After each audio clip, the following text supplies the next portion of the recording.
ছোৱালীবিলাকক কৈছোঁ যোনবিলাক ল'ৰাই এইবিলাক কথাৰ পৰা ষ্টাৰ্ট কৰে, এই ছোৱালীজনী গ'ল্ড ডিগাৰ আছিলে, এই ছোৱালীজনী অমুক আছিলে, মানে গ'ল্ড ডিগাৰ, তাৰপিছত এই ছোৱালীজনী ভাল নহয়, এই ছোৱালীজনী কেৰেক্টাৰ ভাল নহয়, এই ছোৱালীজনী পইচাৰ পাগল হয়, বা এই ছোৱালীজনী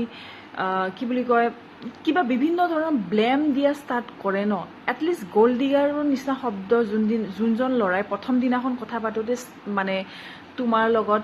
কথা পাতোঁতে যদি প্ৰথম দিনাখন মানে প্ৰয়োগ কৰে, ইউজ কৰে গ'ল্ড ডিগাৰ টাইপৰ শব্দ, তেতিয়াহ'লে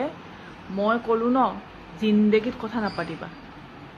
যোনজন ল'ৰাই ছোৱালী এজনীক ৰেচপেক্ট কৰে, সেই ল'ৰাজনে এইবিলাক কথা এনেকুৱা ধৰণৰ শব্দ মানে প্ৰয়োগ নকৰে